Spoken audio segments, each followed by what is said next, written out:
I remember that evening like it was yesterday. The sun had already dipped below the horizon, leaving the sky painted in soft shades of amber and rose. I was sitting in my old rocking chair by the window, the same one I'd rocked my son in when he was a baby, and even now, it seemed to hold pieces of every memory I'd ever carried. The room was quiet, except for the gentle creak of the chair and the occasional hum of the heater.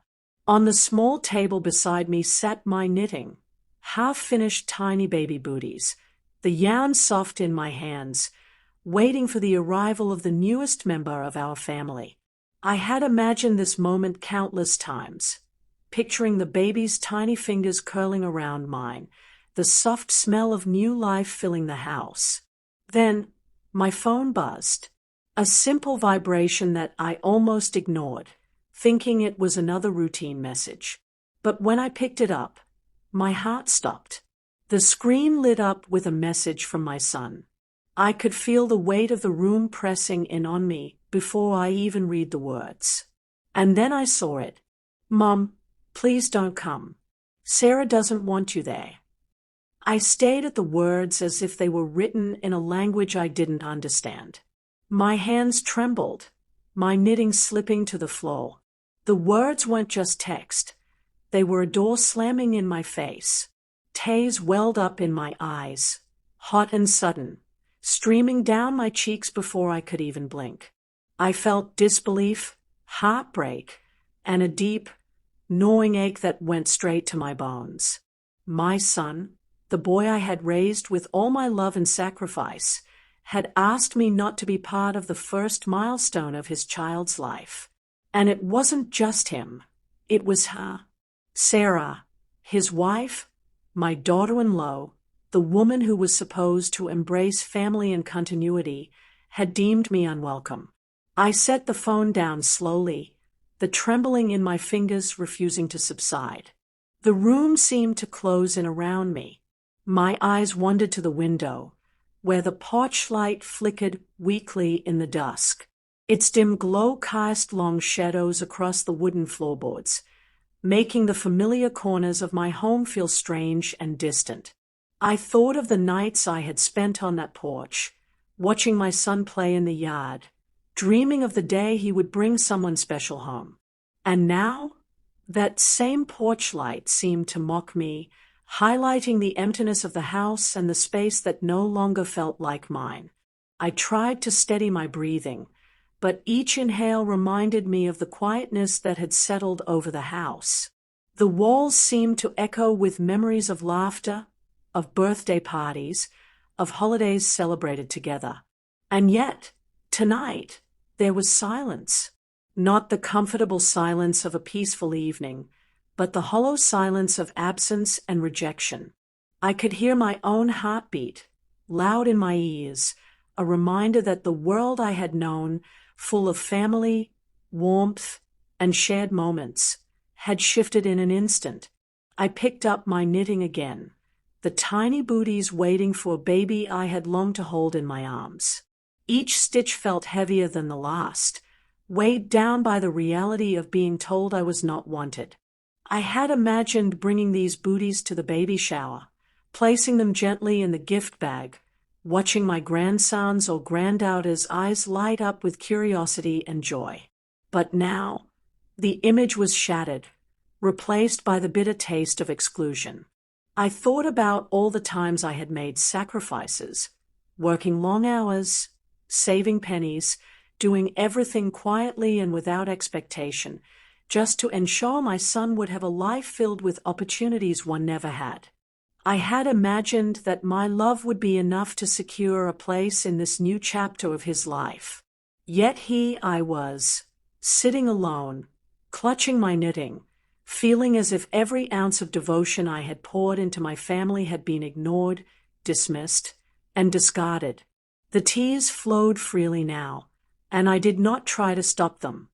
I let the sadness wash over me, a reminder that I was human, that love and heartbreak often walked hand in hand.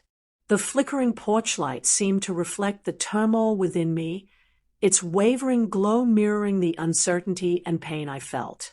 And yet, beneath the grief, there was a small ember of resolve. I could not let this message define me, even if it had shaken me to the core. I thought about Sarah, about her determination to control every detail, every image, every moment. I had always tried to be gentle, to offer help and support, to fold myself quietly into the life she and my son were building. But her rejection was not just a personal slight. It was a statement, a boundary drawn with arrogance and insistence. And as much as it hurt, I could feel that my presence, my love, and my dignity could not be erased so easily. I rocked slowly, letting the chair sway in rhythm with my thoughts. Memories of the past floated up, Christmas mornings, birthdays, the small victories of life I had celebrated quietly, hoping my son would remember them. And now, the sting of being pushed aside made those memories ache with a different intensity. I thought about the times I had been overlooked at family gatherings, the subtle dismissals, the quiet criticisms that had followed me over the years. They all seemed to converge in this single moment, magnifying the weight of the text on my screen. And then, as the minutes stretched on, a thought emerged, sharp, undeniable, and impossible to ignore. An hour later, everything would change. Sarah, confident and unyielding, would face a truth she could no longer hide. I did not know what form it would take, or how it would unfold, but I could sense it coming like the first stirrings of a storm beyond the horizon. That realization gave me a strange mixture of dread and hope. I took a deep breath, trying to anchor myself. The knitting lay forgotten in my lap now, the half-made booties a symbol of a love that refused to vanish, even when challenged. My hands rested on the wooden arms of the rocking chair, smooth and worn from decades of use, a tangible reminder of endurance and resilience. I thought about what it meant to be a grandmother, to carry the weight of family history, of lessons learned and love given freely. The night stretched on, and the room remained quiet except for the gentle creak of the chair. I could almost hear the whisper of the porch light, flickering in time with my heartbeat, as if urging me to hold on, to remember who I was and why I mattered. My tears had slowed, replaced by a simmering determination. I would not allow this rejection to define my story. I would be present in whatever way I could, and I would face the moments ahead with the dignity and strength I had carried my whole life. As I sat there, enveloped by the soft glow and the lingering shadows, I whispered to the empty room, to the memories that clung to every corner, to the child I had yet to meet. An hour from now, she will see the truth, and it will be a lesson she never forgets. The thoughts settled deep in my chest, a promise of what was to come, a reminder that even in the darkest moments, the heart that loves freely cannot be silenced or ignored. And so, I waited. The house remained still, the porch light flickering, the knitting abandoned, and I, Grandma Ethel, felt the quiet anticipation of a reckoning that was both inevitable and long overdue. Oh, my dear ones, you must understand how I had waited for this. When my son first told me he and Sarah were expecting, my heart swelled in ways I hadn't felt in decades. I could barely sleep that night, thinking about the tiny life growing inside, imagining the soft weight of a baby in my arms, the sweet little sounds, the smell of baby powder and warm skin. I went out the very next day to pick out the tiniest, softest clothes I could find, careful to choose ones that would fit snugly and keep my grandchild warm. Each piece I picked, I held close to my heart, feeling as though I could already pass on all the love and wisdom I had tucked away over the years. I found a tiny pair of knitted booties, cream-colored, with a little scalloped edge. I had made them myself, staying up late into the night, the yarn slipping through my fingers as I whispered little hopes for the baby. "May you know love," I whispered, May you always feel safe. May your life be brighter than mine ever was. I imagined presenting them at the baby shower, watching my son smile with that tender pride only a child can inspire in a parent, seeing Sarah's face soften as she held our newest family member. I imagined the room full of laughter and light, and I could almost hear the gentle clapping of relatives, the curious eyes of neighbors, everyone celebrating this small miracle of life. And then, that one message shattered all those dreams in an instant. Mom, please don't come. Sarah doesn't want you there. I felt as though the floor had been ripped from under me. It wasn't just the words.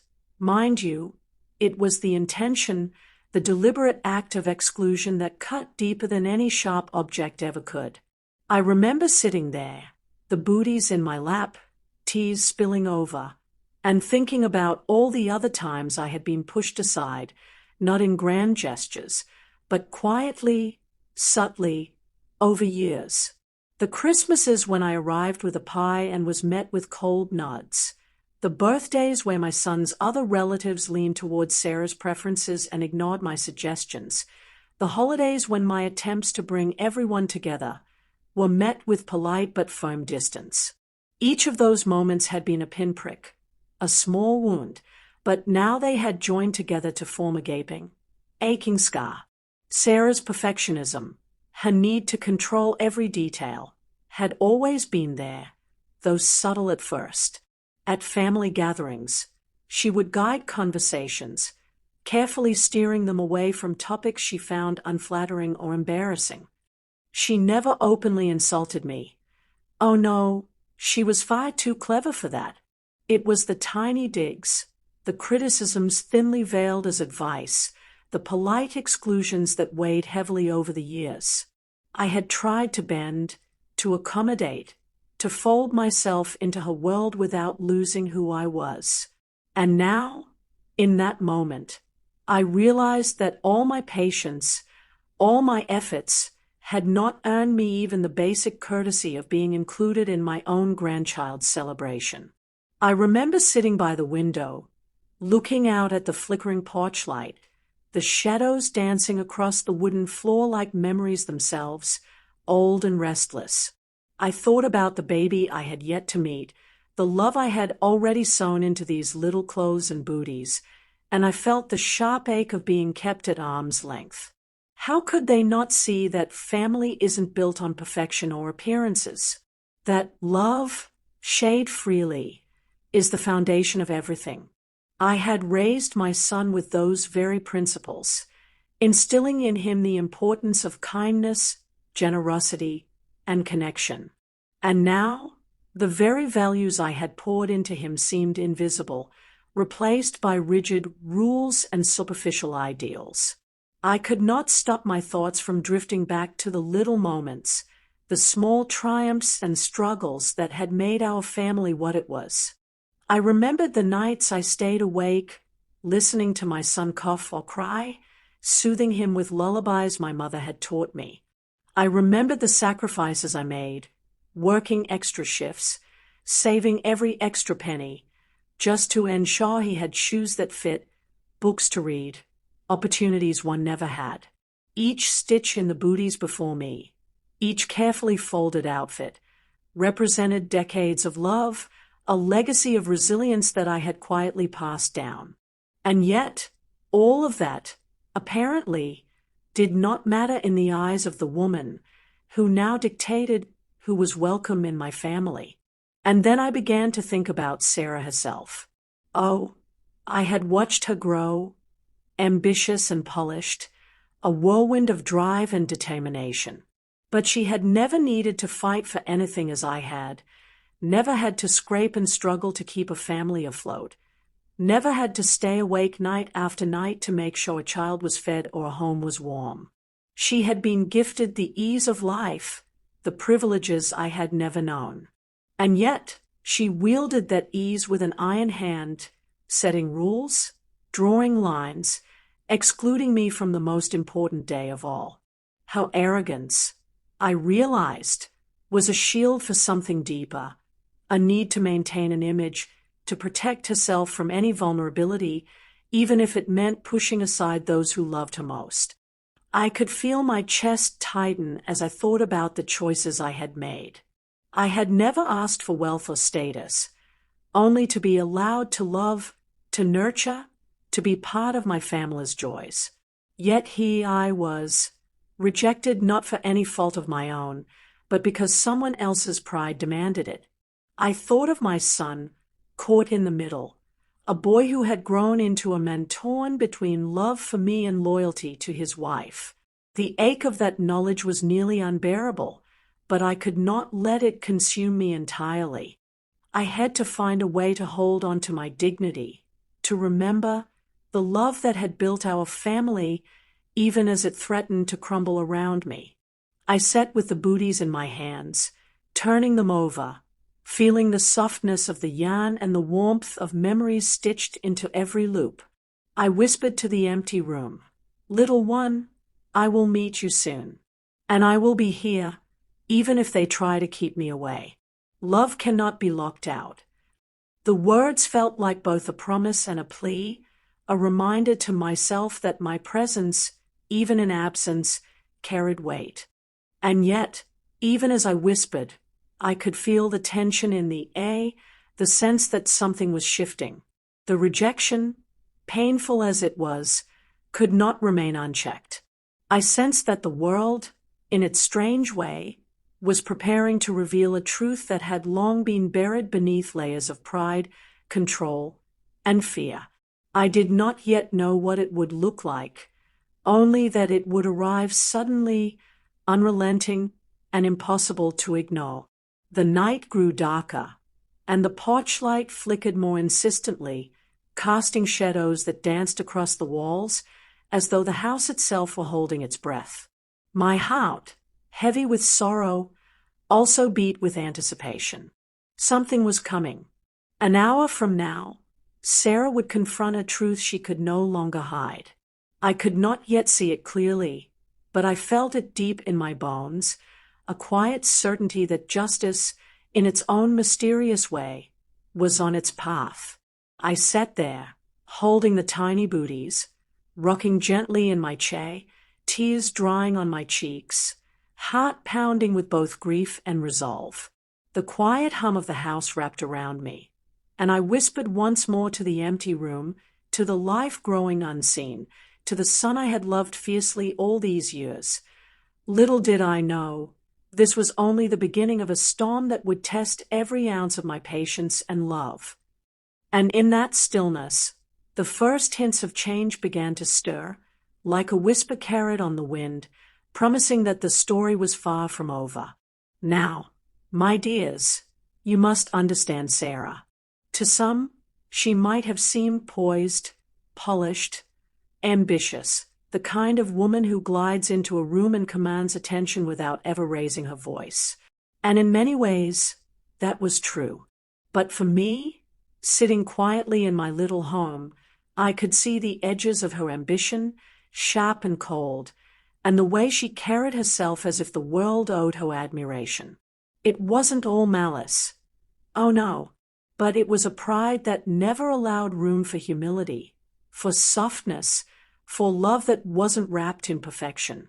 And that pride, I realized, was only going to grow sharper with the news of a child on the way. I remember the first time I truly felt the distance between us.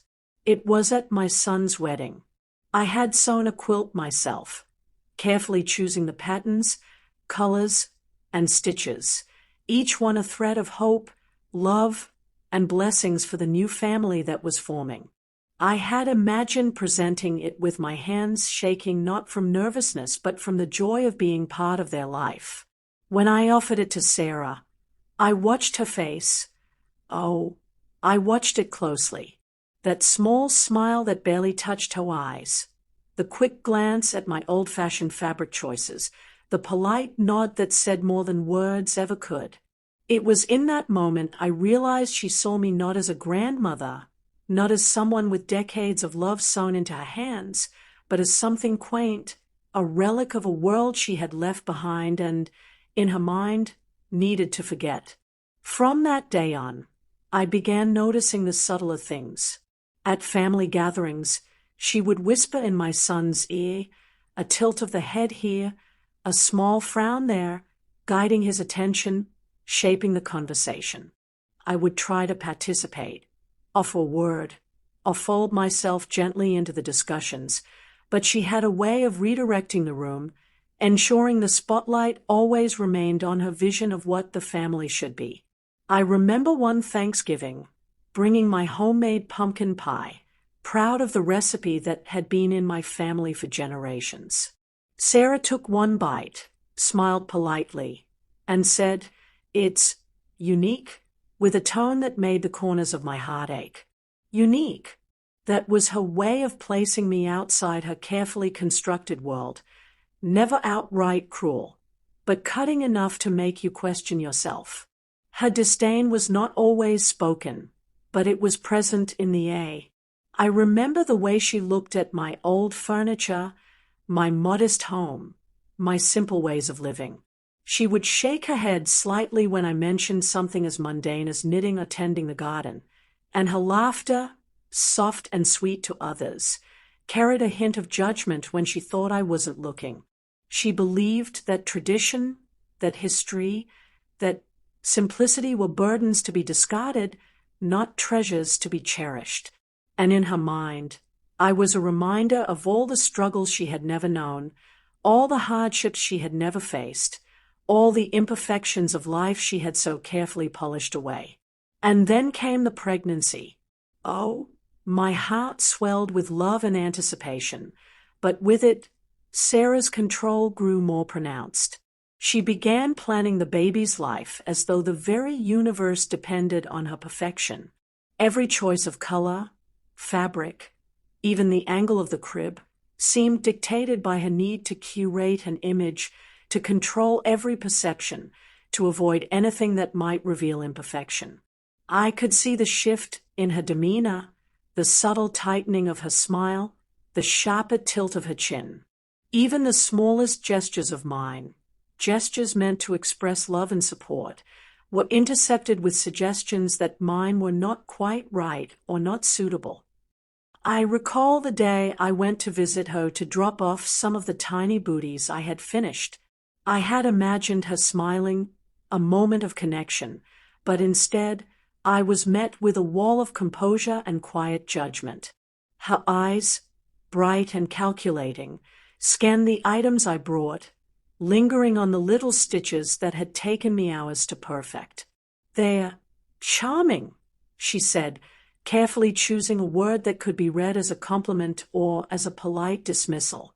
The tension in the air was palpable, the kind that tightens your chest and makes you swallow hard, questioning every intention, every motive.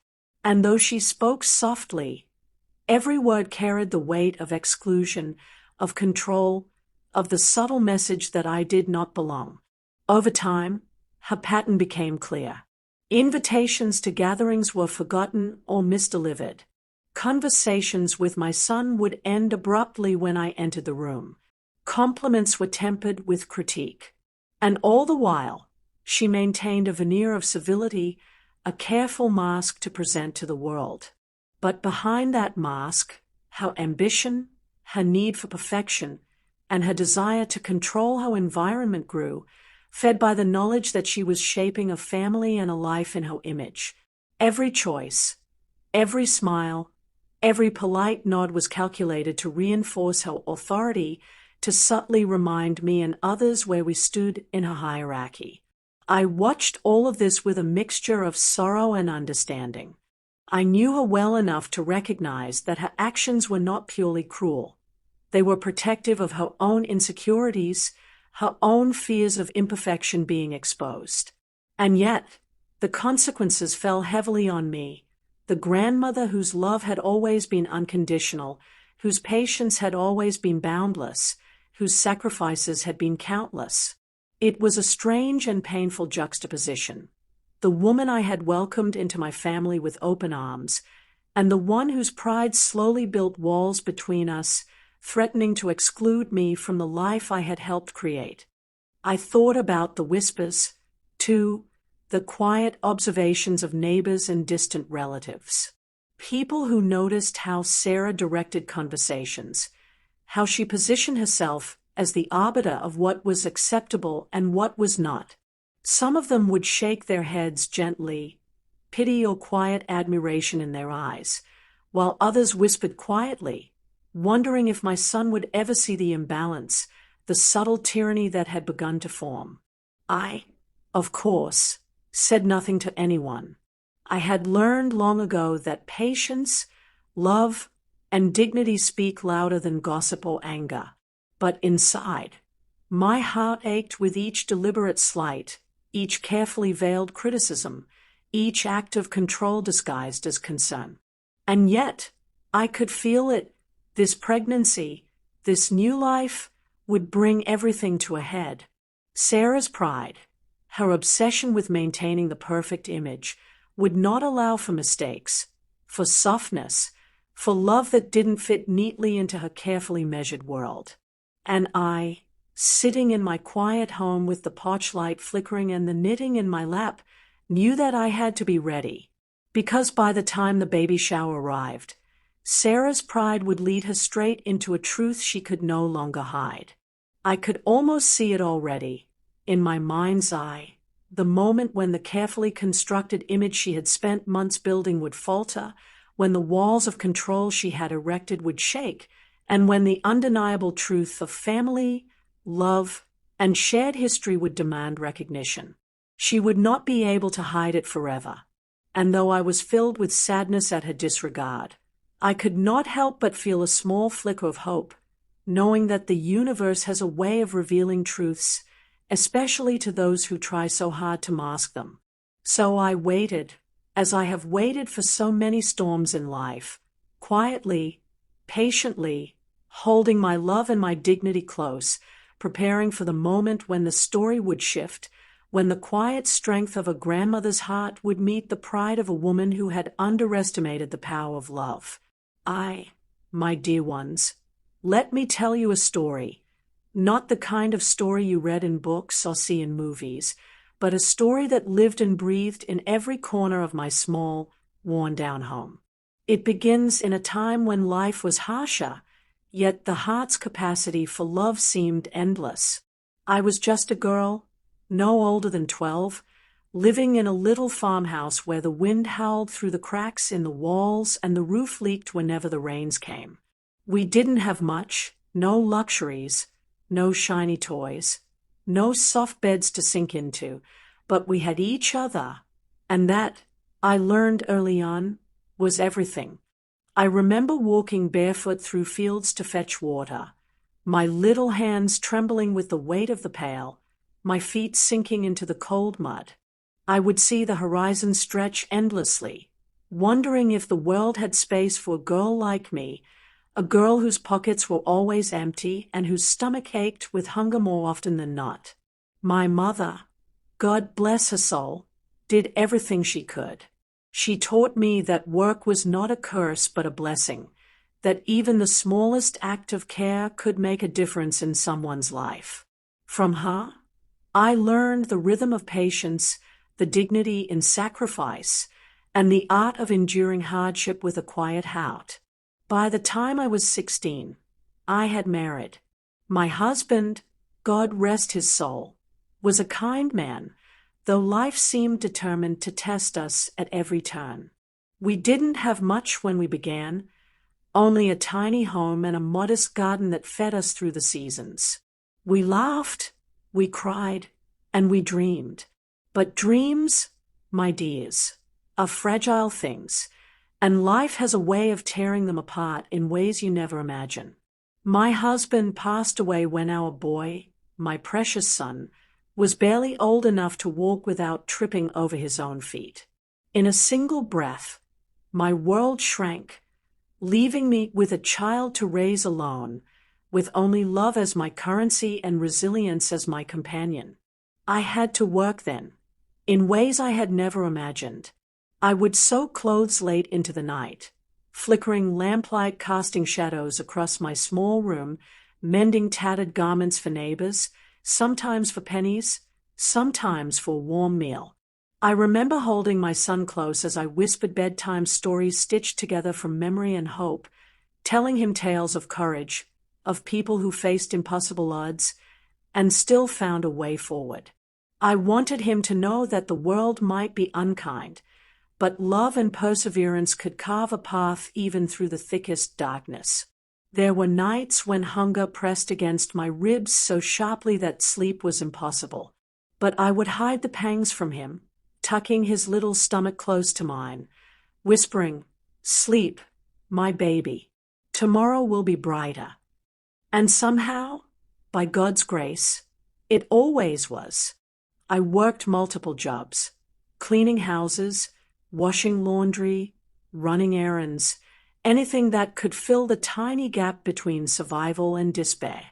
Sometimes I sold things I held dear, family heirlooms, trinkets passed down from generations, just to make sure he had shoes that fit, books to learn from, a chance at the life I never had. Even then, love was never enough on its own. I had to be vigilant, calculating, ensuring that every coin was wisely spent, every opportunity seized. I remember the day I managed to send him to his first music lesson. He had always loved the violin, and though I could barely afford the lesson fees, I scraped together what I could, skipping meals, wearing worn-out shoes to work, all so he could hold a bow and draw sound from the strings. I watched him play that first note, and my heart swelled as if it might burst. That moment, my loves, was worth all the sacrifice, all the sleepless nights, all the loneliness. It was proof that love, when wielded with patience and dedication, can bend the world in favor of hope. Through the years, we faced more trials. Illness struck like an uninvited guest, threatening to steal what little we had built. Friends and neighbors would look the other way, some out of pity, some out of fear of being drawn into our struggles. Yet, we endured. Every job I took, every stitch I sewed, every story I whispered, was a brick in the foundation of a future I could not yet see, but I knew existed. I had to believe it did, for my son's sake, for the little life that depended on me so completely. I remember teaching him lessons not found in books, the importance of kindness, the value of honesty, the strength in resilience. I would take him by the hand through our neighborhood, pointing out how neighbors helped one another, how respect was earned through action, not wealth, not status. I wanted him to know that life's true wealth is not counted in coins, but in character, in love, and in the courage to stand for what is right. I would tell him, "Son, one day, you will face moments when the world seems against you. Remember these lessons, for they will guide you when my hands are no longer there to hold yours." There were celebrations, too, brief flashes of joy that made the long hours worthwhile. His birthdays, small as they were, filled with laughter, with makeshift decorations, with the music of our voices carrying into the night. I would watch him sleep afterward, knowing I had given him more than just survival. I had given him a sense of belonging, a knowledge that no matter how hard life became, he would never be alone. These were the moments that stitched together the quilt of our lives, a patchwork of trials, love, and determination. Even as the years rolled on, and he grew taller, stronger, and more confident, I never stopped working, never stopped giving. There were times, my dear ones, when it would have been easier to surrender to bitterness, to anger at a world that demanded so much and gave so little. But surrender was never in my nature. I took each hardship, each heartache, and transformed it into fuel for resilience. I wanted him to see, always, that dignity is not something granted. It is something you fight for, something you live for, something you leave as a legacy for those you love.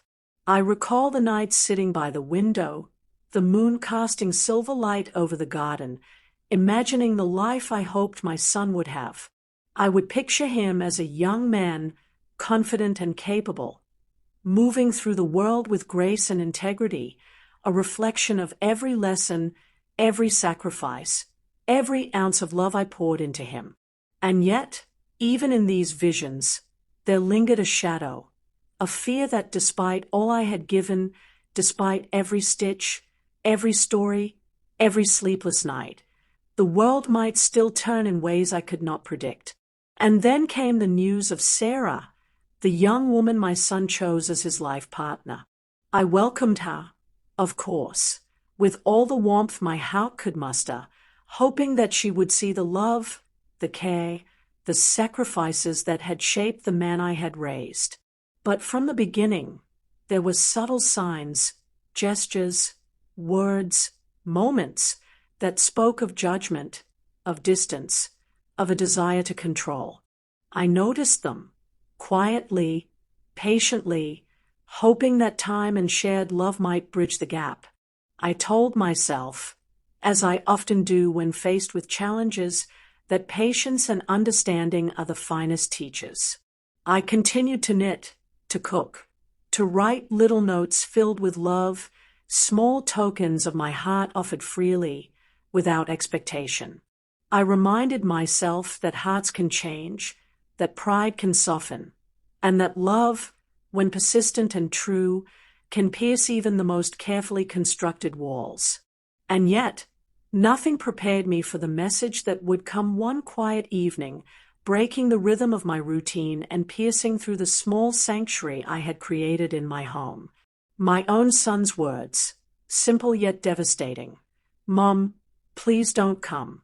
Sarah doesn't want you there." Just those few words, my loves, and suddenly the years of sacrifice, the quiet love, the endless patience, all seemed to teeter on the edge of heartbreak. I sat there, clutching my knitting, my eyes filling with tears that I tried to blink away, my heart aching in a way that only a mother's heart can. And yet, deep within that ache, there was a spark, a quiet, stubborn flame of resilience. For even in this moment of rejection, I knew who I was. I knew the life I had lived, the love I had given, the lessons I had taught. And I knew, too, that this was not the end of the story. There were truths yet to reveal, moments yet to unfold, and a strength within me that no arrogance, no control, no exclusion could ever diminish. With my heart already scarred from past losses, I never imagined my own son would deliver such a blow.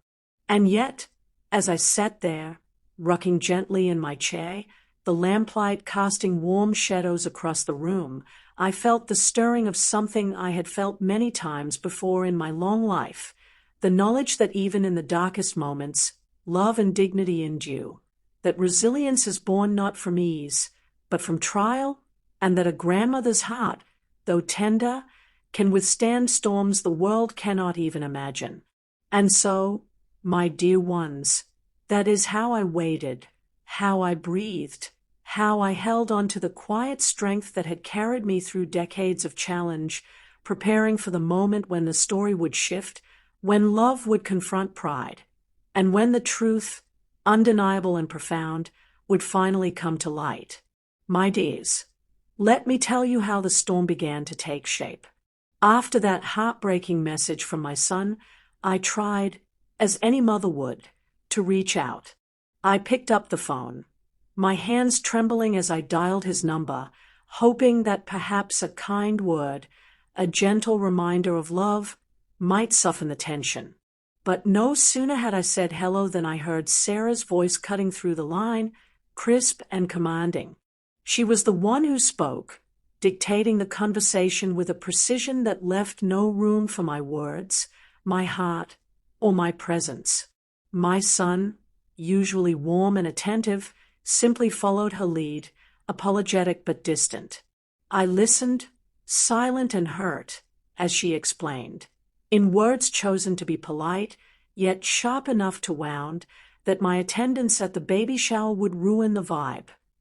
Those words echoed in my ears long after the call ended, a mixture of cold calculation and thinly veiled arrogance. I wanted to protest, to remind them of all I had done, of the years spent sewing clothes, mending broken shoes, whispering bedtime stories into tiny ears. But I held my tongue. I knew that pride, as strong as it was in her, could not be swayed by words alone. And so, I let the call end, my heart heavy, my chest tight, tears pooling at the corners of my eyes. The days that followed were a quiet war. Emails, texts, little messages delivered through social media, each one polite, each one carefully measured, each one a reminder that I was being excluded. The polite cruelty of it stung sharper than any outright insult. I would read the messages, my fingers tracing the words as if they were fragile paper cranes, and each time I felt the familiar ache of rejection press against my ribs. It was a war waged in silence, in absence, in the subtle ways one human being can assert control over another's heart. And the neighborhood, oh, my dears, the neighborhood began to notice. I would step outside, carrying a basket of freshly baked bread or a pot of stew, and I could feel the eyes on me. Whispers floated from behind hedges, from open windows, murmurs of sympathy or gossip, or sometimes both. Some neighbors would offer a small nod, a soft word of encouragement, while others seemed uncertain, caught between curiosity and discomfort. I learned quickly that community could be both sanctuary and battlefield, that people could bear witness to pain yet remain powerless, or unwilling to intervene. My own health began to mirror the turmoil in my heart. Sleepless nights stretched into mornings where I could barely lift my arms to pour a cup of tea. My blood pressure climbed. The nurse at my last checkup frowning at the numbers, warning me gently but firmly that stress like this could not be ignored. But what could I do, my dears? How could I ease the weight of rejection when it came from my own family, when it came in the guise of civility, when it was delivered in measured words that cut deeper than any shout or cry? I carried it with me like a hidden wound, the kind that refuses to heal quietly, that aches in the quietest moments, that gnaws at your bones long after the visible world has moved on. I tried small gestures of reconciliation, leaving notes on the kitchen table, slipping little gifts into the mail, hoping that kindness might open a door. I imagined walking in, quietly, with a smile, and perhaps they would see me not as an intruder, but as a mother, a grandmother, a woman who had given her life to love and nurture. But the messages, the subtle rejections, continued. I could sense the invisible line drawn around their perfect world, a line I was not permitted to cross. And yet, even in the shadow of exclusion, I found moments of quiet strength. I would sit on my porch, rocking gently in the twilight, knitting tiny booties for the grandchild I longed to hold. The yarn slipped through my fingers like threads of memory, each stitch a reminder of the life I had lived, the love I had given, the dignity I refused to surrender. I thought of my own childhood, the hardships endured, the lessons learned, the resilience passed down like heirlooms not of gold, but of spirit. These reflections became my armor, my quiet rebellion against a world that sought to diminish me. The tension grew palpable as the baby shower approached. I could feel the anxiety tighten around my chest, a coil of worry and anticipation. Neighbors whispered more openly now. Subtle glances exchanged as they noted the absence of my name from invitations, the polite distance maintained by my son and Sarah. Some offered quiet support, dropping by with a loaf of bread, a note of encouragement, a small gesture that reminded me I was not entirely alone. These gestures, seemingly insignificant, carried immense weight, for they reminded me that love and recognition still existed outside the walls of exclusion. During this time, a memory began to surface, one I had tucked away in the quiet corners of my mind. It was a secret, a fragment of my past that had remained hidden for decades, a truth that few knew and fewer remembered. And as I pieced it together, I realized that it could shift the delicate balance of pride and arrogance, could unearth truths long buried, and could shake Sarah's perfect world to its very foundation. I did not yet know how, or when, or in what manner this revelation would manifest, but I felt its presence like a faint tremor beneath the surface, a warning of the upheaval to come. And so, as the days slipped by, I prepared not just my hands, but my heart. I braced myself for confrontation, for revelation, for the moment when the quiet storm of exclusion and pride would meet the enduring force of love and resilience. Every stitch in my knitting, every whispered story to myself in the dim light of my home, every deep breath I took was a preparation, a gathering of strength, a silent vow that I would not bow, I would not break, and I would not let years of love be erased by arrogance. As the baby shower drew near, I sensed the tension thickening in the air. I imagined the rooms filled with laughter and anticipation, the scent of cake and flowers, the warmth of family gathered to celebrate new life. And yet, beneath the surface, I could feel the currents of control and pride, swirling invisibly, pulling at hearts and intentions. Sarah's efforts to maintain her image, to orchestrate perfection, were palpable even from a distance. And I knew, my loves, that the heart of the storm was about to reveal itself. It was in those quiet, contemplative moments that I realized just how far exclusion could reach, how deeply it could wound, and how necessary it was to respond not with anger or bitterness, but with clarity, with dignity, with the quiet, unassailable power of truth. The secret from my past, the fragment of history I had guarded, would soon come forward, not as revenge, not as retaliation, but as a force that would illuminate the reality of love, sacrifice, and the weight of arrogance. I cannot tell you, my dears, exactly how Sarah will react, or how the world will shift when this hidden truth surfaces. All I know is that life has a way of balancing itself, of revealing pride for what it is, of honoring love for the courage it carries.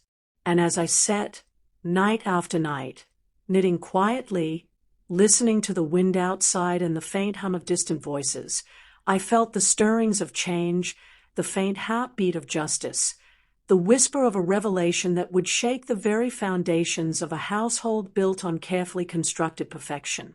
By the time the day arrived, when invitations were exchanged and preparations underway, the air was thick with anticipation, though few knew why. There was an undercurrent, subtle but undeniable, a tremor of truth poised to rise. And I, with decades of patience and resilience etched into my bones, felt it as surely as I felt my own heartbeat. As the baby shower approached, a secret from my past quietly began to surface, and it would shake Sarah's perfect world in ways she could never have imagined, unveiling truths that were long hidden but never gone. Let me tell you how the walls around me began to crack, and how the quiet currents of family loyalty and fear began to shift. After the subtle blows of exclusion and silent messages, I realized I was not facing this alone. My sister, God bless her heart, became my anchor. She would visit, sit beside me on the porch, and whisper words that stitched courage back into my soul. "Ethel," she would say, "you've given so much. Stand firm. Don't let them dim your light." Her voice was steady, a soft rhythm against the pounding storm in my chest, and in those moments, I felt the warmth of solidarity, the rare gift of an ally who understood not just my words, but the weight behind them. But as often happens, family can be a fractured mirror. Other relatives, wary of Sarah's sharp tongue and controlling ways, chose to remain silent, or worse, sided with her out of fear. I watched as my own siblings and cousins smiled politely across the table at holiday dinners, nodding to Sarah's judgments, letting their fee outweigh the truth they knew in their hearts. It was a strange kind of betrayal, one that cut differently than any overt insult.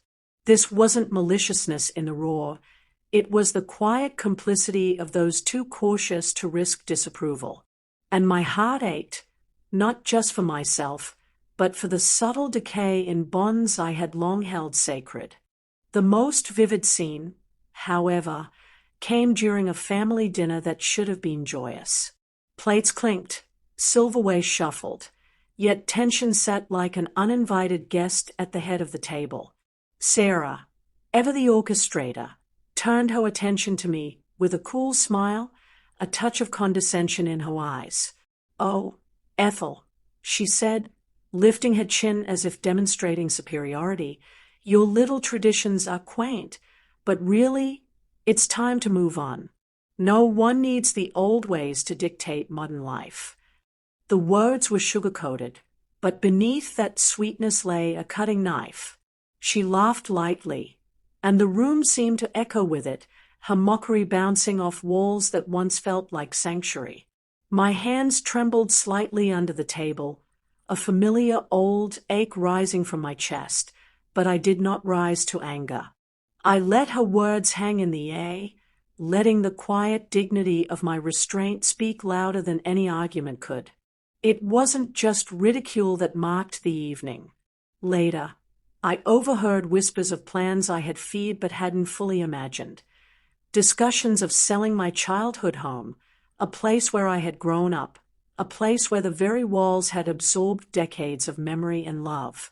They spoke of turning it into something new, profitable, erasing the past as though it were a mere inconvenience. My knees nearly gave way beneath me when I realized the magnitude of what was being considered, not just the home, but the memories, the legacy, the proof of a life lived fully and fiercely. I retreated to my room that night, tears slipping quietly, the memories of my father's garden, my mother's laughter, the smells of baking bread, all of it pressed against my chest in longing and grief. Yet even in this storm, the currents of support began to appear in unexpected places. Neighbors, those quiet souls who had observed my struggles from afar, began to reach out in subtle ways. A note slipped under the door, scented with lavender and written in careful handwriting. "We see you, Ethel. Don't let them dim your light." A basket of fresh bread, a small jar of preserves left on my porch with no signature, but the care unmistakable. These gestures, simple yet profound, reminded me that the ripple of actions extends far beyond the visible. The kindness of strangers and friends alike began to form an invisible shield, softening the harsh edges of exclusion and ridicule. Even with these quiet victories, the tension within the family continued to mount. I learned to read the subtle shifts in expressions, the micro-exchanges that spoke volumes, the nods of agreement with Sarah, the hesitations of those who knew better but feared speaking, the glances my sister and I shared that carried the weight of unspoken strategy and understanding. Every dinner, every gathering became a chessboard, each move calculated, each gesture analyzed. I found myself becoming both observer and participant, learning the delicate dance required to maintain my dignity while navigating a battlefield disguised as a family reunion.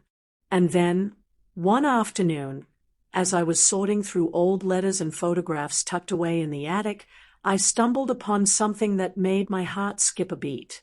A letter, yellowed with age, written by someone long gone but intimately connected to Sarah's family. The words revealed a story I had not known, secrets carefully hidden, motives whispered behind closed doors, truths that painted her family in a light far different than the one she portrayed to the world. The realization was staggering. The power dynamics I had felt so acutely suddenly shifted. I understood, in that instant, that this battle was no longer solely about my presence, my traditions, or even my son's wavering loyalty. It was about something much larger. I sat there, letter in hand, absorbing the weight of it all. The hidden truths I now held were delicate, yes, but they were also potent. They could alter perceptions, reveal pride as folly, and unmask control as fear. I felt the stirrings of anticipation, a quiet satisfaction tempered by the gravity of what was at stake. It was no longer merely a test of endurance or patience. It was a turning point, a moment where secrets could surface and reshape relationships in ways that were impossible to ignore. Yet, even as I considered my next steps, I understood the care required. This was not a battle of anger or vengeance. It was a delicate orchestration of truth and timing. One wrong move could fracture bonds beyond repair, yet one well-timed revelation could illuminate justice, foster understanding, and honor the legacy of love and sacrifice that I had spent a lifetime building. I pondered the consequences, the risks, the potential fallout, and in that quiet reflection, I felt my resolve harden.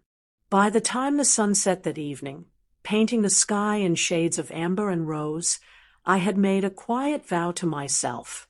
I would act with intention, with dignity, and with the patient wisdom earned through decades of life's trials. I would let the truth unfold not with rage, but with clarity, not with malice, but with unwavering strength.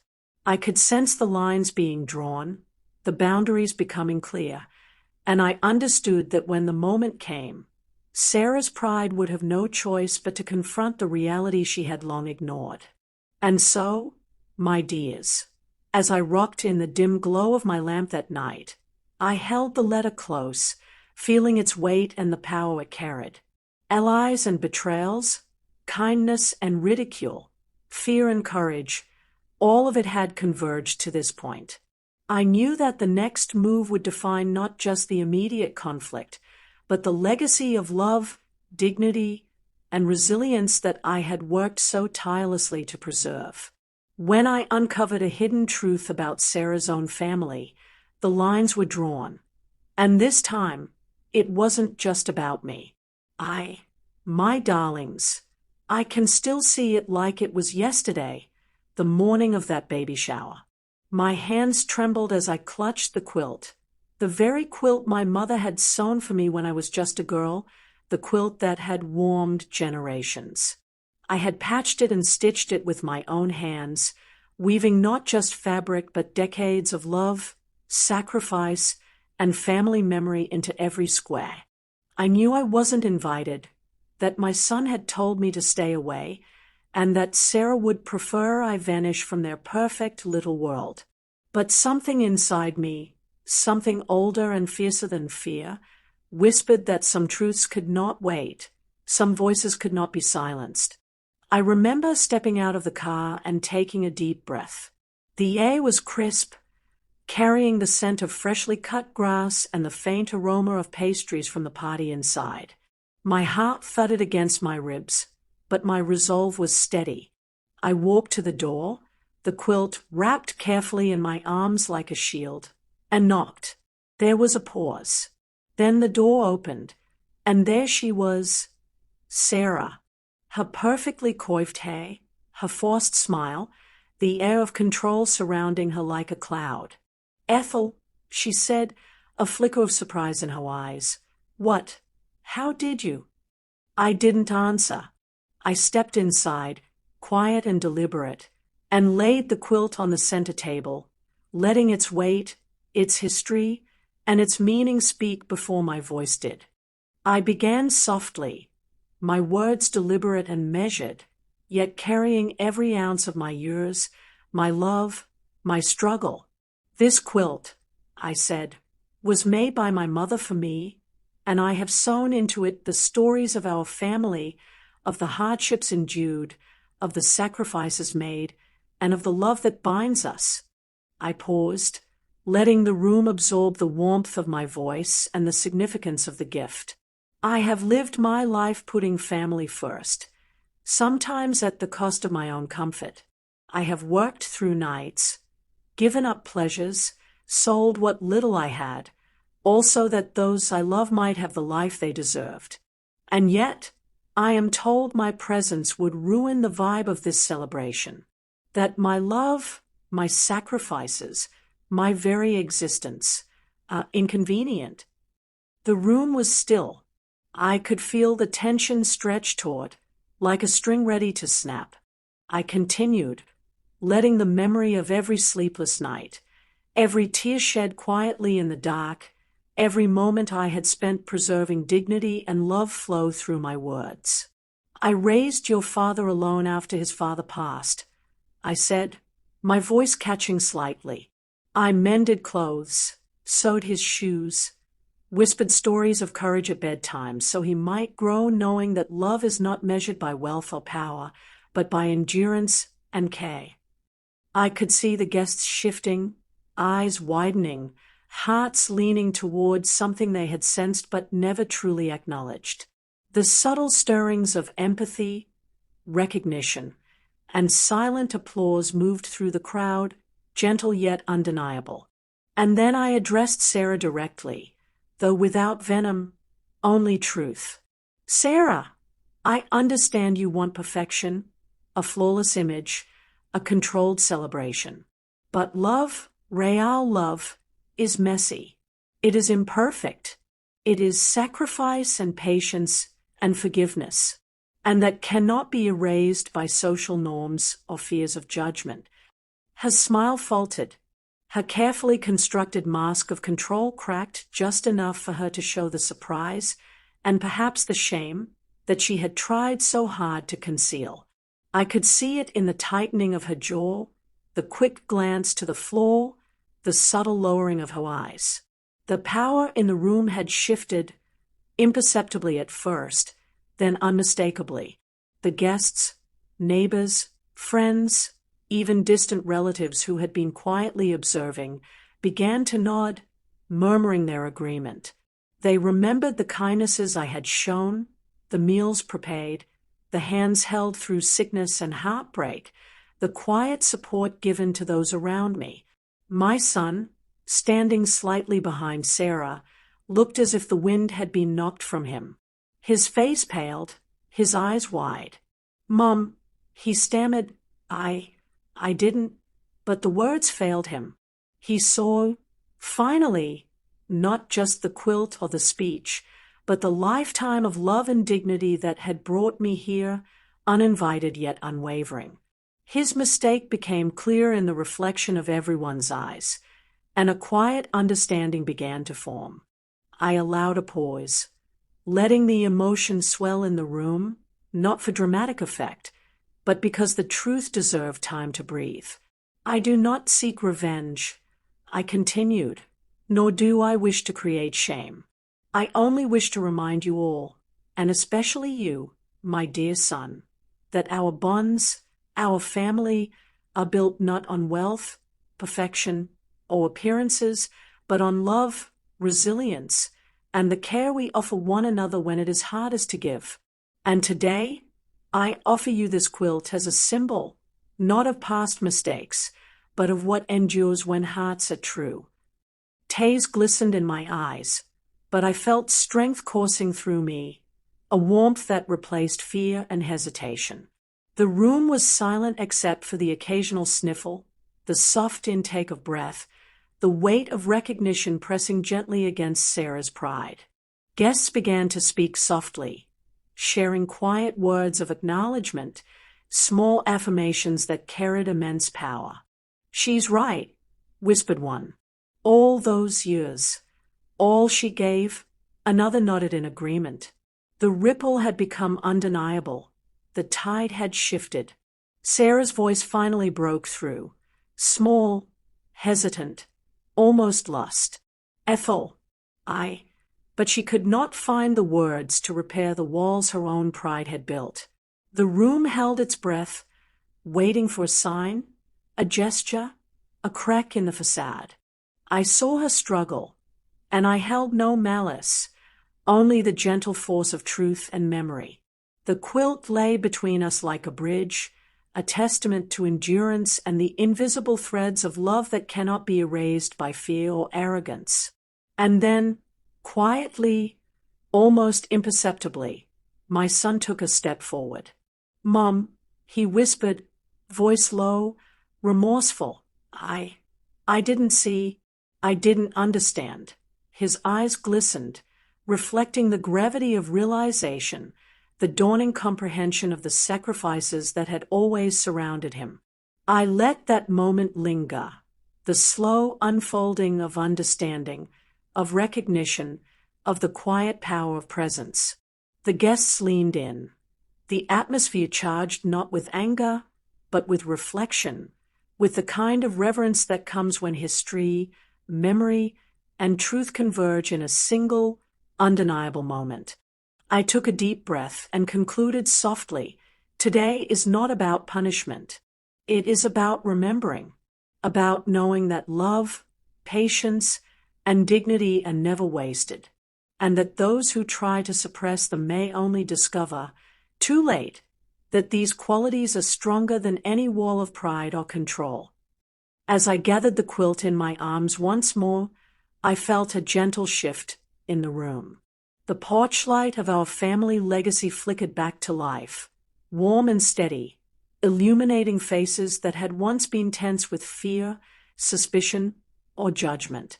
And yet, even in that glow, I knew that life has a way of placing one last twist before peace is fully earned, a lesson in humility and endurance that even the strongest hearts must face.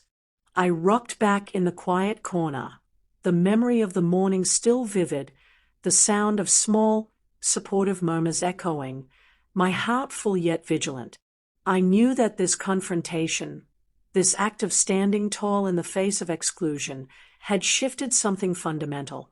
Not just in Sarah, not just in my son, but in every soul who witnessed the quiet but unyielding power of love and integrity.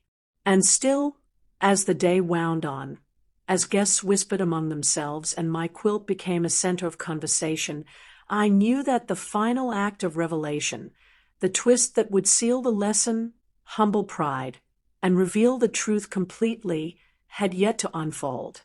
The porch light of our family legacy flickered back to life, but not without one final twist. The hours and days after that baby shower were unlike anything I had ever lived through. I remember sitting in my little rocking chair, the quilt still folded neatly on the arm, and thinking that perhaps, just perhaps, a small sense of justice had been restored. But life, as I've always known, never stops to let you catch your breath. The ripples from that morning spread farther than I could have imagined. My son, bless his heart, approached me first. His eyes were red, his posture uncertain, like a boy who had just realized the magnitude of a misstep that could not be undone. "Mom," he whispered, voice trembling, I didn't understand. But the words faltered. I held his gaze, not with anger, but with the quiet strength of a lifetime of patience. "I know, darling," I said softly, "but understanding is not enough if it does not lead to action. You have to show it in your deeds, in the way you carry yourself from now on." His head bowed, and I could feel the weight of his regret, heavy yet genuine. Sarah, though, she did not fold so easily. In the first days, she doubled down on her own stance. Her smile remained fixed, her words clipped and polite, but the tension in her voice betrayed her true feelings. I could see it in subtle gestures, the way she avoided eye contact at family dinners, the stiff way she held the baby, the forced cheer that couldn't hide the tightness in her jaw. The family split quietly, some relatives siding with me, some retreating to protect themselves from the storm of her wrath. It was a delicate, painful dance of loyalty, fear, and conscience. But oh, the community, my beloved neighbors, they were not silent.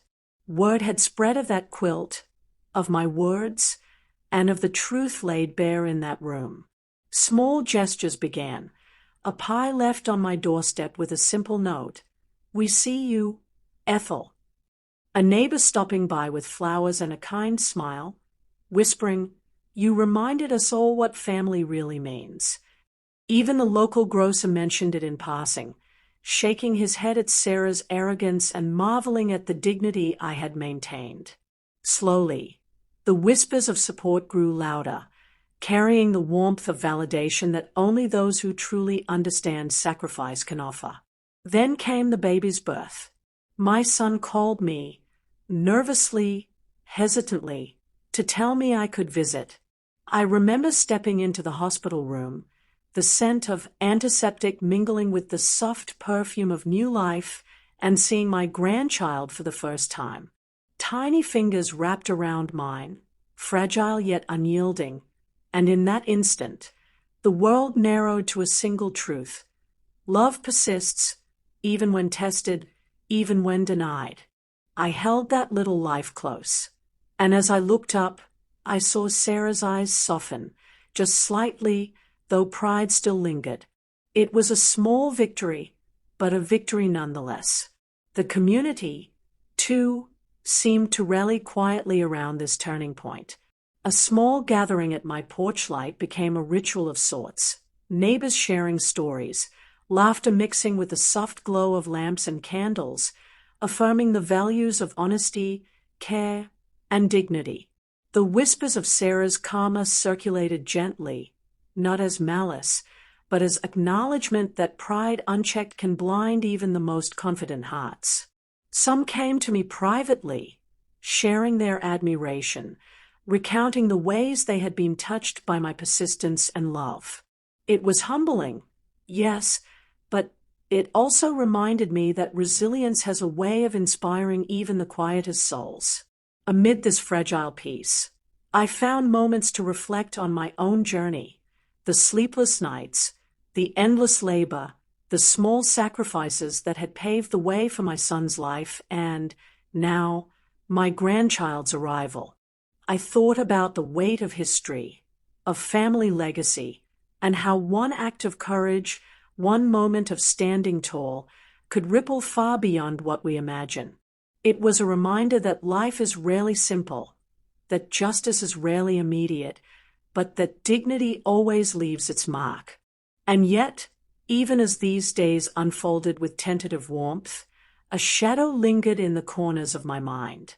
There had been a part of my past, a secret I had kept quietly tucked away, a truth I had protected not for myself but for the sake of others. Little did I know, it was about to resurface in a way that would not only challenge the fragile peace we had achieved but would also redefine relationships, loyalties, and the very understanding of who we were as a family.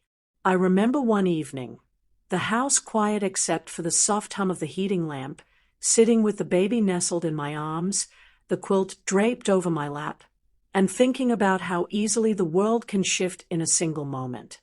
One forgotten document, one revelation from years past, could tip the scales of understanding, turning validation into astonishment, and forcing pride to bow before truth. I did not yet know the full weight of what was to come, but I felt its presence like a whisper, a quiet tremor beneath the surface of our lives. The whispers among the family, too, began to carry subtle shifts. Some relatives who had been silent or neutral now approached me with curiosity tinged with caution, sensing that a deeper story had always existed behind the quiet strength I displayed. They asked questions, softly, tentatively, and in those questions lay both fear and respect, the acknowledgement that a lifetime of endurance carries power, even when it is understated. Sarah, though, remained unaware of the revelation waiting in the wings. Her carefully constructed world, built on control, appearance, and perfection, continued to show cracks, though she refused to acknowledge them. I observed her from afar, not with bitterness, but with a gentle awareness that life has its ways of unveiling truth to those who try to hide it. Pride, when untempered by compassion, always leaves a trail. And then there was the moment that truly crystallized the shift, the small, almost imperceptible gestures that told me the balance was changing. A neighbor's word of support whispered in passing. A relative's subtle acknowledgement of my role in the family's enduring legacy. Even my son, tentative yet sincere, began to bridge the gap that had seemed impossible just weeks before. These moments, though small, carried immense weight. They were the quiet affirmations of a community that recognized integrity and love above pretense and fear. Through it all, I held the quilt close, a tangible reminder of the endurance of generations, of stories stitched not only in fabric but in love, in patience, in courage. The quilt had become more than a gift. It was a symbol, a catalyst for reflection, and a mirror that reflected both the beauty and the flaws of our shared lives. It reminded us that no matter how tense the moment, no matter how much pride blinds a heart, truth has a way of asserting itself, of guiding us back to what matters most. And yet, as the days unfolded and the baby grew stronger, I felt the approach of a final revelation, a truth from my own past that had remained hidden for decades, quietly waiting for its moment. I could feel it in the quiet hum of the house, in the way the porch light flickered at dusk, in the subtle shifts of conversation when family members passed by. It was as though the universe itself was preparing for a gentle yet undeniable unveiling, a moment that would challenge assumptions, humble pride, and solidify the bonds of love and legacy in ways no one could have predicted.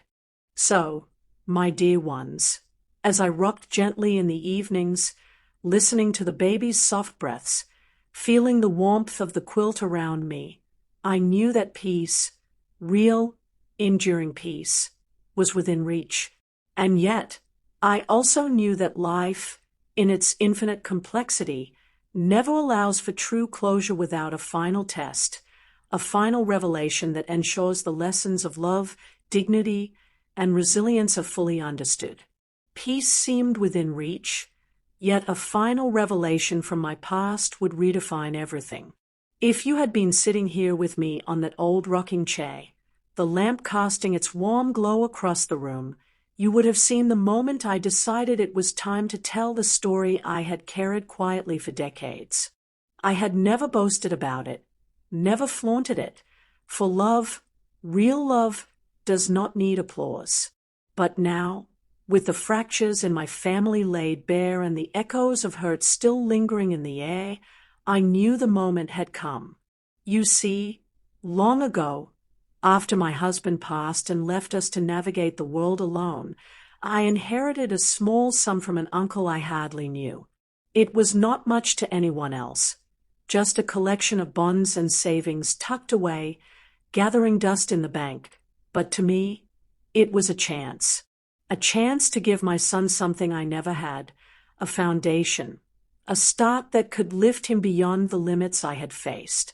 Quietly, I used every penny to fund his education, to pay for books, tuition, and the small luxuries that would allow him to step into a world of opportunity. I never sought recognition, never mentioned it to a soul, for the joy lay in knowing he could rise, unburdened by the struggles that had shaped my life. Now, years later, in the wake of the baby shower and Sarah's prideful pretense, I felt compelled to share this truth, not as a weapon, not as a reproach, but as a mirror of what love, sacrifice, and quiet endurance can achieve.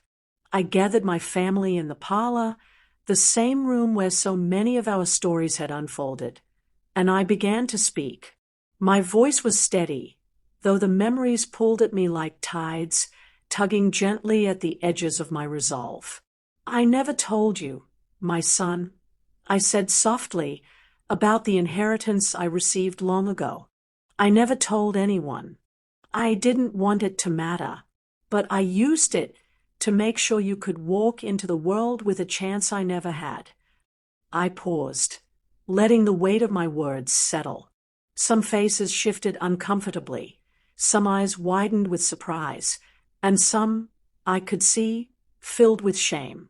Flashbacks came unbidden.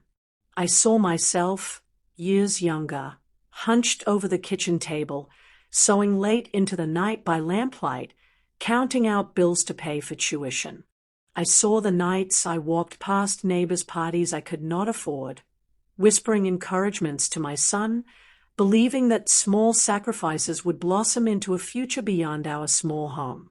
Every moment of struggle, every sleepless night, every frugal choice had been invested with love, with hope, with the conviction that family mattered above all. As I spoke, I could see understanding dawning. My son's eyes glistened, his hands trembling as he reached across the table, grasping mine. "Mom, I never knew," he whispered, voice thick with emotion. "I never realized how much you gave, how much you cared for me. I'm so sorry."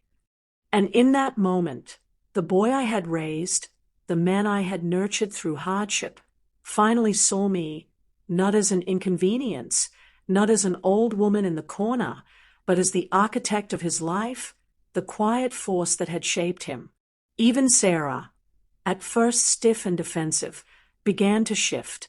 Her posture softened, the tension in her shoulders easing slightly as she realized that the foundation of her carefully constructed world had been built, in part, by the very woman she had sought to sideline. She looked at me, really looked, and for the first time I saw vulnerability flicker behind her practiced smiles. Pride, when faced with unwavering truth, has a way of softening. I continued, weaving together past and present.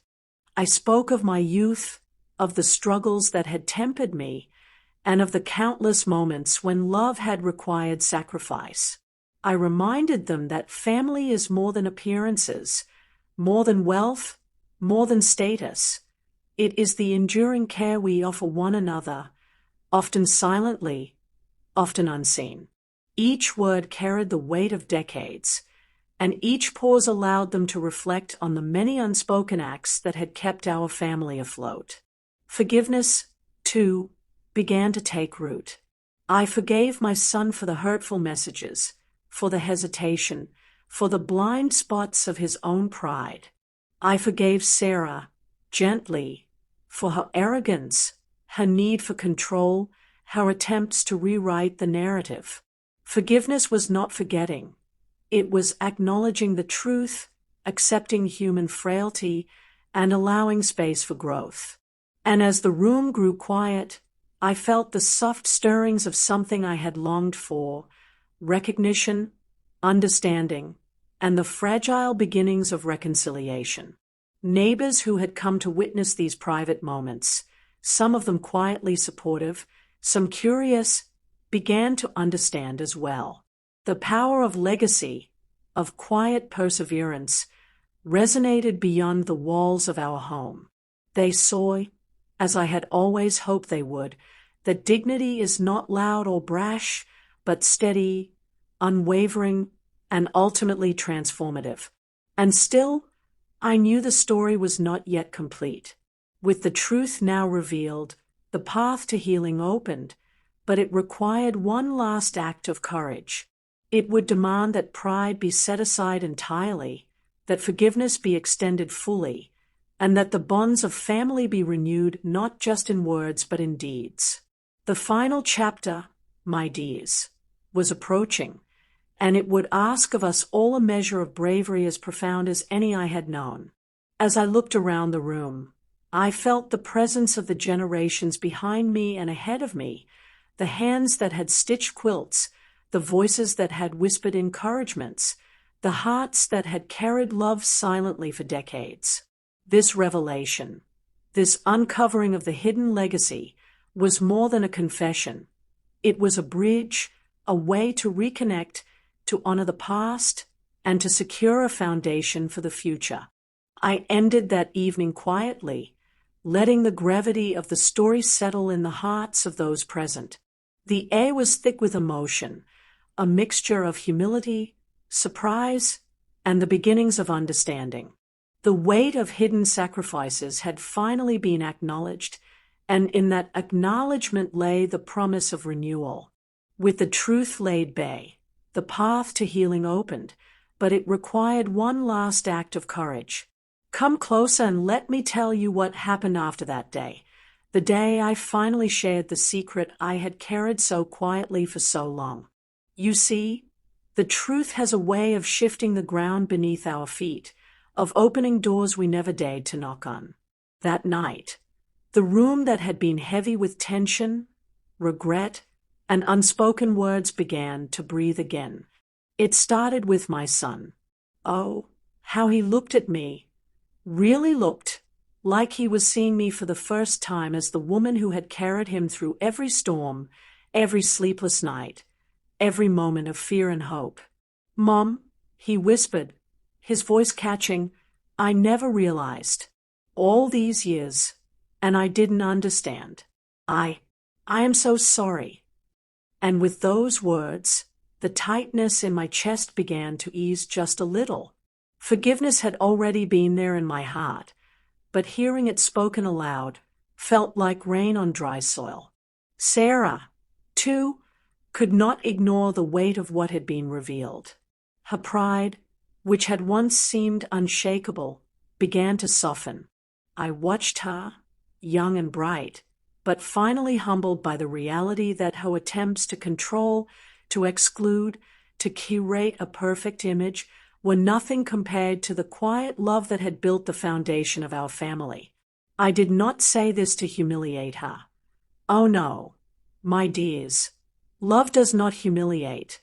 It was a gentle illumination, a chance for her to see that there is power in humility and grace. The reunion was not instant, nor was it without tears, but it began. We sat together on the porch that evening, the same porch where I had knitted tiny booties, where the flickering light had once seemed lonely. But now, that light felt warmer, fuller, alive with possibility. We shared memories, both bitter and sweet, and as we spoke, laughter began to mingle with the tears. My son held my hand. Sarah offered a small, tentative smile, and the baby, our little blessing, gurgled and reached for us all. It was a moment of fragile, perfect peace, a beginning of something new. I spoke softly to them, recounting stories of resilience, of the quiet acts that had shaped our family. Love is not always grand gestures, I said. Sometimes it is the stitches in a quilt, the coins saved for a college fund, the whispered encouragements in the dead of night. These are the things that last, that endure. Heritage is not measured in wealth or appearances, but in the courage, dignity, and care passed from one generation to the next. As the night deepened, neighbors began to arrive, drawn by the soft glow of the porch light and perhaps by the murmurs of reconciliation. They came bearing small gifts, pies, blankets, and quiet congratulations. Some had watched from afar, witnessed the struggles, the exclusions, the silent suffering. And now they celebrated with us, not just because of the baby or the family reunion, but because they understood the meaning of resilience and love, the quiet victories that often go unnoticed. I looked down at the baby in my arms, so tiny, so trusting, and felt the weight and the blessing of legacy. This child, I whispered, carries the stories of generations, the sacrifices of mothers and grandmothers, the triumphs of hearts that refuse to be broken. And I will tell you every one of them. I rocked slowly, letting the rhythm of the chair echo the heartbeat of our family, and I began to recount tales of courage, of survival, of love that endured even when the world seemed against us. Sarah listened, really listened. Her hands rested nervously in her lap, but her eyes reflected understanding, perhaps even gratitude. I did not need to tell her to change. Life has a way of teaching lessons, and humility often arrives uninvited, quietly reshaping hearts. She saw, finally, that the measures she had taken to protect her image, to control the narrative, were no match for love, patience, and unwavering dignity. Over the next days and weeks, the shift became more pronounced. My son and Sarah began to make amends. Slowly, tenderly. They acknowledged the exclusion, apologized for the hurt, and started to participate in family rituals they had once dismissed. The baby, blissfully unaware of the human complexities around her, became a bridge, a living reminder of why family matters, why love must be resilient, and why forgiveness is not just mercy for others but a balm for our own hearts. I shared stories of my own childhood with the little one, tales of hardship and survival, of joy found in simplicity, and the wisdom of generations long gone. I told her about the quilts stitched from scraps, the pennies saved in jars, the nights spent working while dreaming of brighter days. And as I spoke, I realized that this was the true inheritance, the kind that money cannot buy, the kind that shapes character, nurtures courage, and builds hearts capable of love across decades. Our neighbors joined in too, sometimes in the evenings on the porch, listening to stories and sharing their own. The porch light became more than a beacon. It became a symbol. It shone on laughter, on lessons, on tears and redemption. It reminded us that even in moments of darkness, betrayal, exclusion, misunderstanding, the light of love, persistence, and dignity cannot be extinguished. I watched my extended family gather over time. Relatives who had been silent, fearful, or judgmental began to engage, drawn by the strength of the truths laid bare. Conversations that were once tense transformed into laughter and storytelling. The baby's presence softened hardened hearts, but the real shift was in the acknowledgement of what had come before: sacrifice, patience, and resilience. The legacy of a grandmother's love was no longer invisible. I often reflect now on those difficult days, when a simple text message threatened to fracture everything. "Mom, please don't come. Sarah doesn't want you there." It had felt like a hammer to my chest at the time, a rejection that pierced my heart. Yet, I realize now that even that heartbreak had its place. It became a catalyst for truth, for courage, for revelation. It forced conversations, unearthed secrets, and illuminated the quiet strength that had always been mine. As I sit here, rocking gently under the warm glow of the lamp, holding my grandchild close, I feel the depth of the journey. Love endures, dignity triumphs, and family, real family, is about more than appearances. It is about care, sacrifice, and the courage to stand, even when standing alone seems unbearable.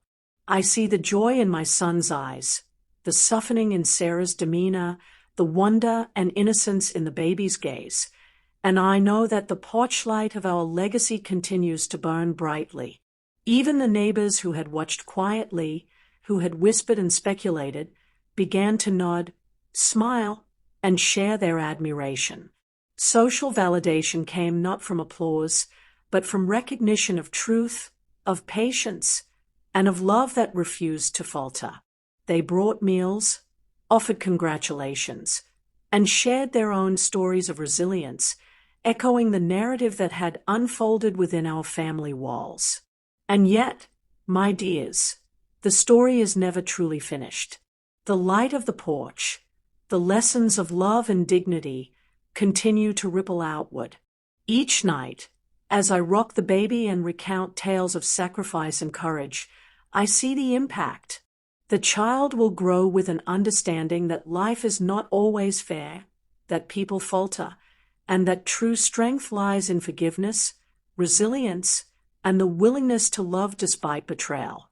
I feel proud, not because I was right or victorious, but because the family we have rebuilt honors the truths that matter: love over pride, heritage over appearances, and the unwavering belief that no act of care, no quiet sacrifice, no measure of patience is ever wasted.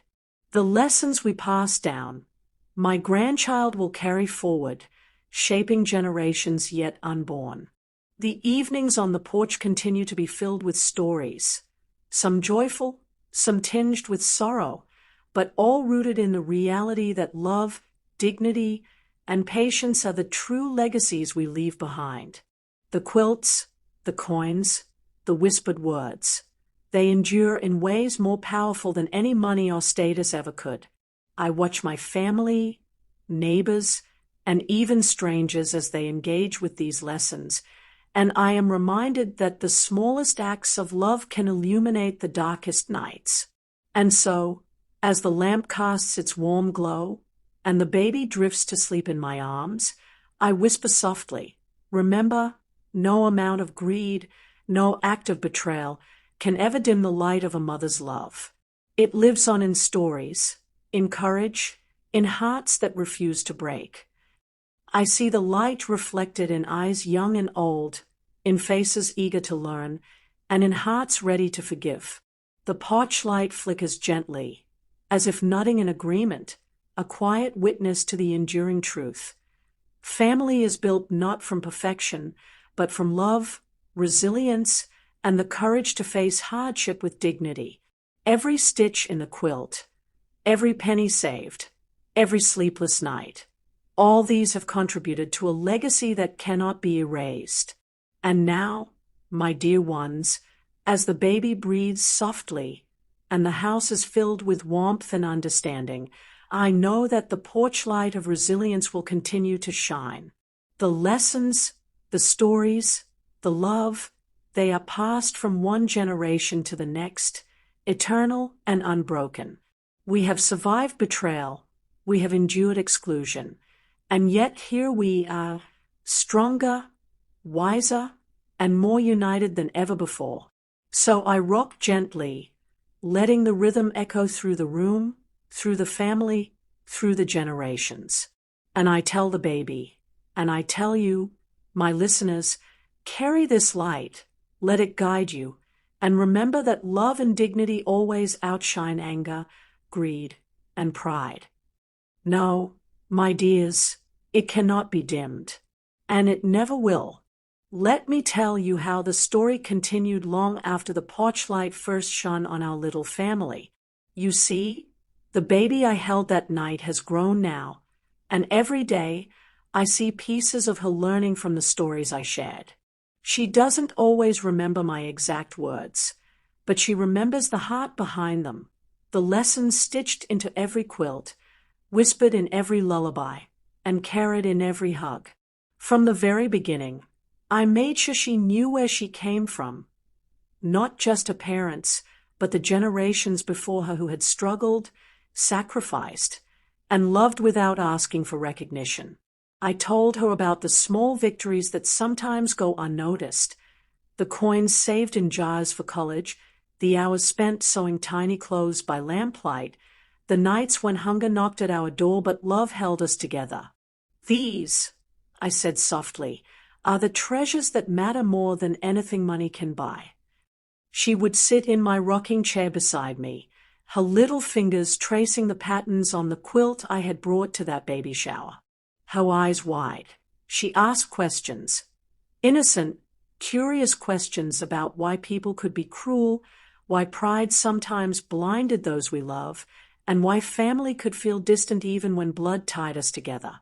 And I answered, slowly, gently, letting each answer carry both truth and hope. Love is stronger than hate, my dear. Patience is stronger than anger. And dignity, oh, dignity is a force no one can take from you, not even when it feels like the whole world is against you. I shared stories of my own youth, of a time when the world expected little from girls like me, when survival meant hard work from sunup to sundown. I told her about my mother, about the sacrifices she made, about the lessons whispered in the quiet of a rural home. You see, I said, our family is built on resilience. Every hardship is a lesson.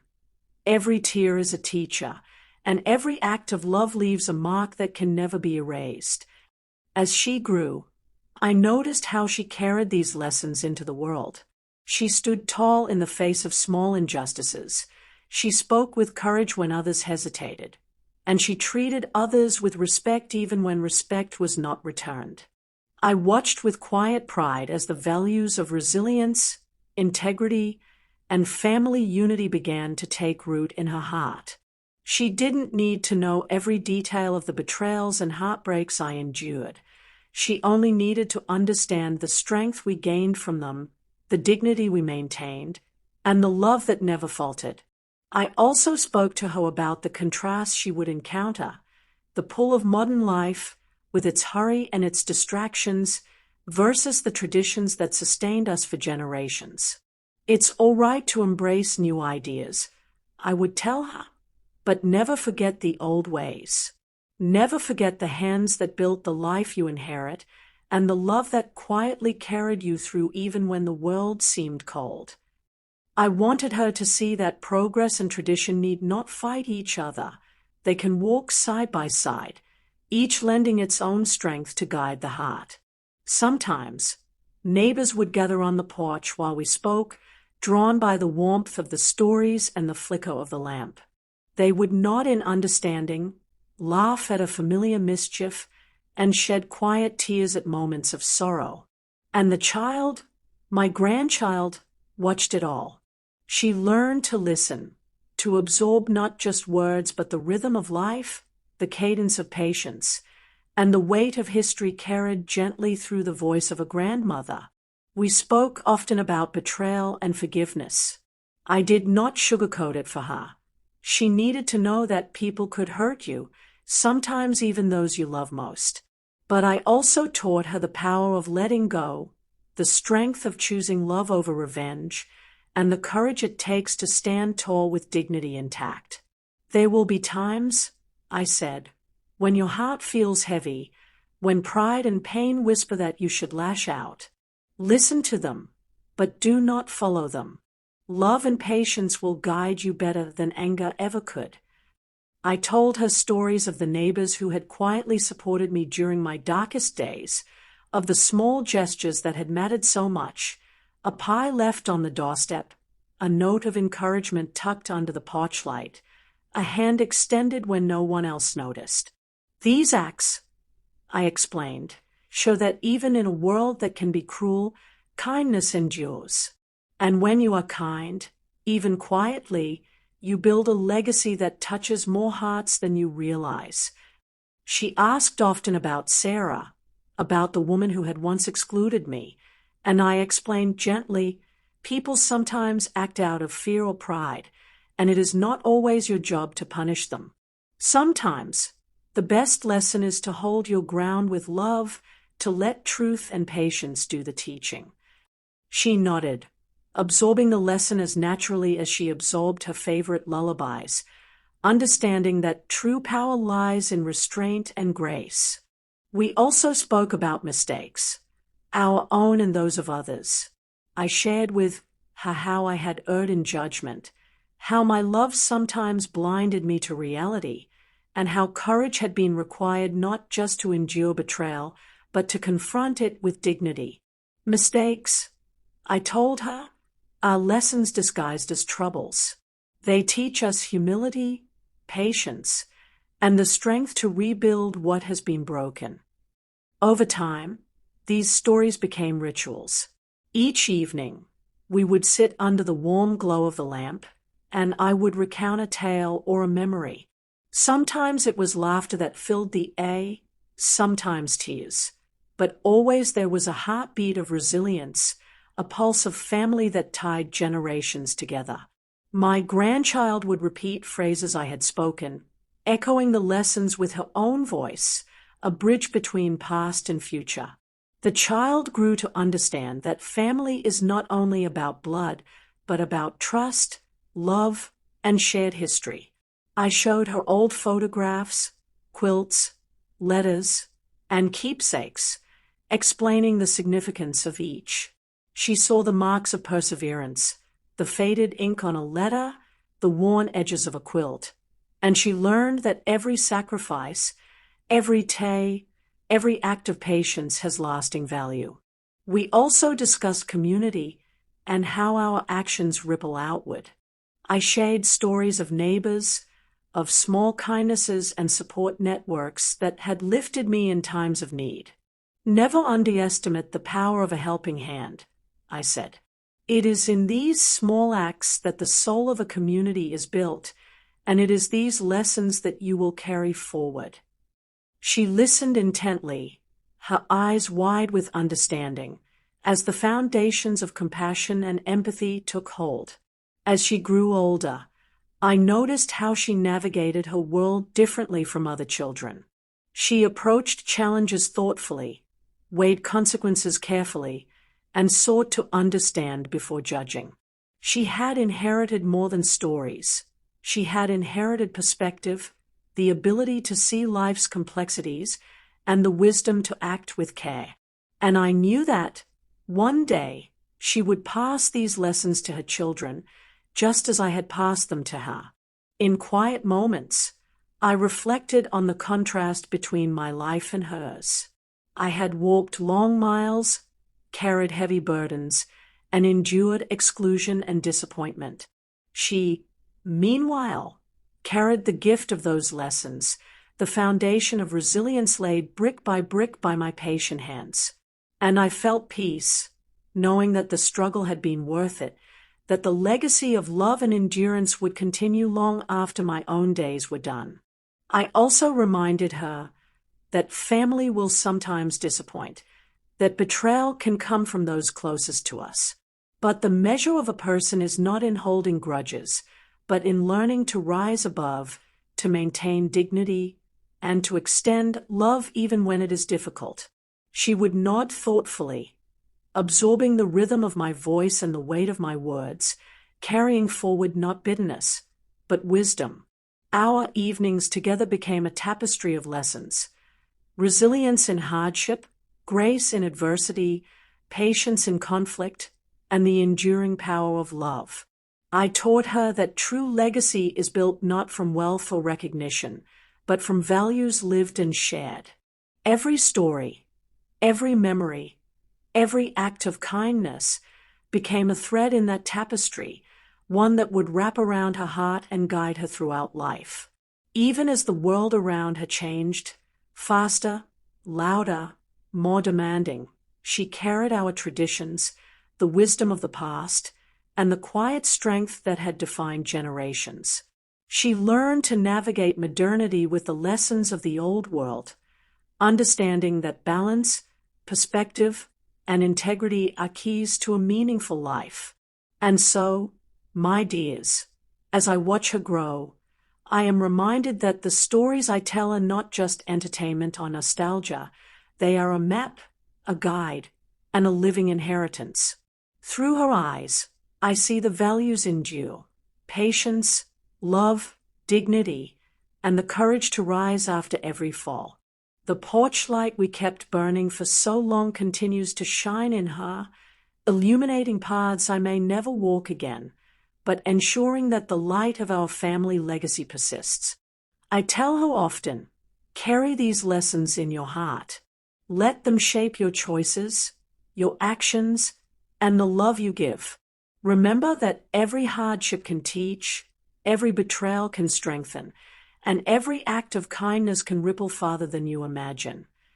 She listens, and I see the spark of understanding, the quiet acceptance that she is now part of a chain of resilience that began long before her and will continue long after.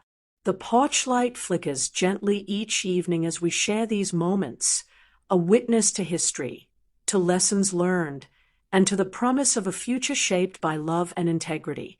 And I whisper to her, as I whisper to you, my listeners, the stories we pass down are more than memories.